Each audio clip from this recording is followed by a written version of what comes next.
گزشتہ ہفتے کے کچھ ایام ارض مقدسہ سرزمین انبیاء شام، جس کا موجودہ نام سیریا ہے، وہاں گزارنے کا موقع اور شرف حاصل ہوا۔ یہاں جو لوگ بستے ہیں ان میں کثرت کے ساتھ لوگوں کا نسب نامہ کسی نہ کسی پیغمبر سے ملتا ہے، تو اس وجہ سے ان میں صبر، حوصلہ، متانت، سنجیدگی اور ظاہری صوری حسن، جمال، خوبصورتی، زبان و بیان کی فصاحت، یہ سب کچھ ان کو ورثے میں ملا ہے۔ اور آج ارض مقدس شام بہت ابتلا میں ہے۔ اس وقت سخت سردی کا موسم ہے اور وہ جس طرح سے گزارا کر رہے ہیں انتہائی دردناک صورتحال ہے۔ باب الہوا کے ذریعے سے ہم شام میں داخل ہوئے تھے۔ شام کا علاقہ ادلب ہے، اس کا شہر سرمدہ اور اس کے نواح میں مشہد الروحین میں ادارۃ المصطفیٰ انٹرنیشنل کے زیر اہتمام گزشتہ کئی سالوں سے اللہ نے ہمیں ایک رہائشی منصوبے کی توفیق عطا کی تھی، تو ان مکانات کو دیکھنے کے لیے اور وہاں جو لوگ آباد ہیں ان سے ملنے کے لیے ہم حاضر ہوئے تھے۔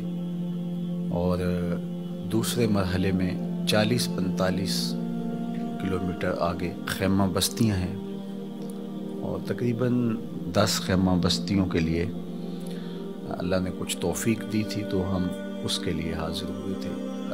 زبان بھی تھوڑی ساتھ نہیں دیتی کہ میں کہوں کہ ہم ان کی مدد کرنے گئے تھے، وہ تو خود پیغمبروں کی اولاد ہیں اور بڑے صابر اور شاکر لوگ میں نے دیکھے ہیں، اور بہت بری حالت ہے،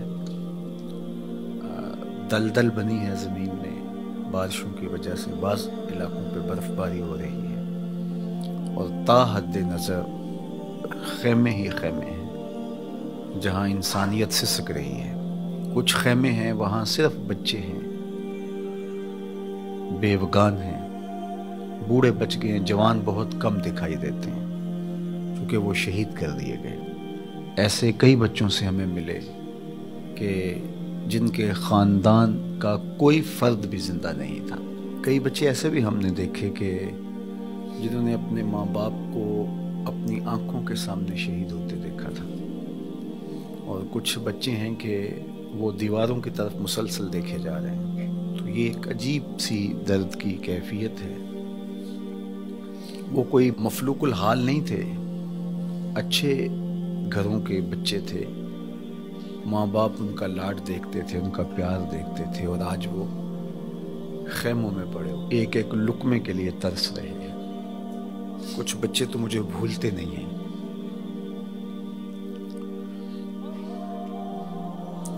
کچھ بچے ہاتھ پکڑ لیتے تھے، چھوڑتے نہیں تھے۔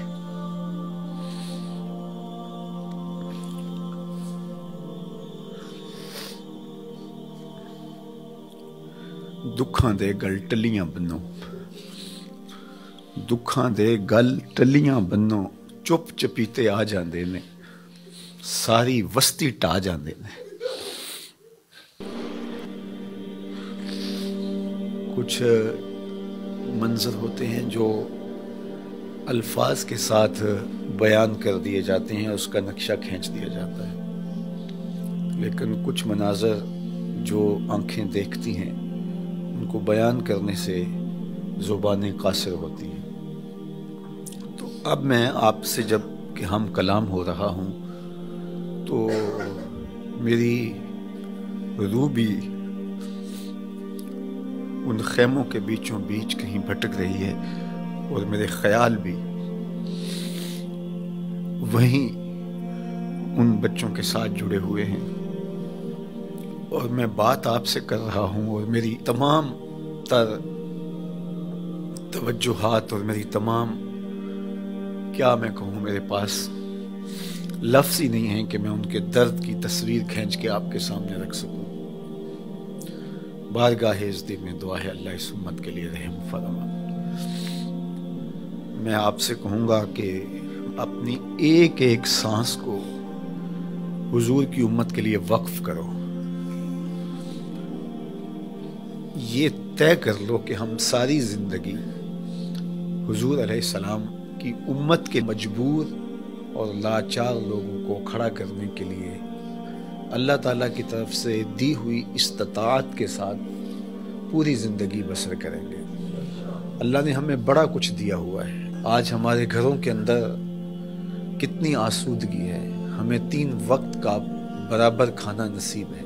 تو یہ ہمیں سوچ لینا چاہیے کہ ہمیں اپنے لیے اب نہیں سوچنا، ہم نے حضور کی امت کے لیے سوچنا ہے. اور میرے بزرگ فرمایا کرتے تھے کہ جو حضور کی امت سے پیار کرتا ہے اللہ کے رسول اس سے پیار کرتے ہیں. آپ میرے بچوں سے پیار کریں تو میرے دل میں آپ کے لیے محبت پیدا ہوتی ہے کہ نہیں ہوتی؟ تو آپ اگر حضور علیہ السلام کی امت سے پیار کریں تو کتنی شفقت سے حضور نوازیں گے. تو کاش آسودہ لوگ اس کو سمجھیں. اس میں ایک اتنی طمانیت بھی ملتی ہے ان کاموں میں، آپ کو اتنا سکون قلب ملتا ہے. جب آپ محبت کرتے ہیں تو یتیم آپ کو مسکرا کے دیکھتا ہے اور اس کو آپ کو دیکھ کر کے 2 لمحوں کے لیے آسودگی ملتی ہے. تو آپ کو نہیں اندازہ کہ عرش سے کتنی رحمتیں اترتی ہیں، کتنا کرم آپ پر برستا ہے اور آپ کو کس قدر جو ہے وہ اللہ کی رحمتیں نصیب ہوتی ہیں. تو اللہ نصیب کرے اور ہمیں جو ہے وہ اس امت کے لیے کام کرنے کی توفیق دے. میں بھی عزم کرتا ہوں، آپ بھی عزم کریں کہ ساری زندگی حضور کے نام پہ گزاریں گے. ساری زندگی حضور علیہ السلام کی امت کے لیے، حضور علیہ السلام کے لائے ہوئے نظام کے لیے بسر کریں گے. یہ مشت خاکام آ جائیں حضور کی امت کے لیے. کل حضور علیہ السلام کی بارگاہ میں پہنچے تو شرمندگی سے بچ جائیں.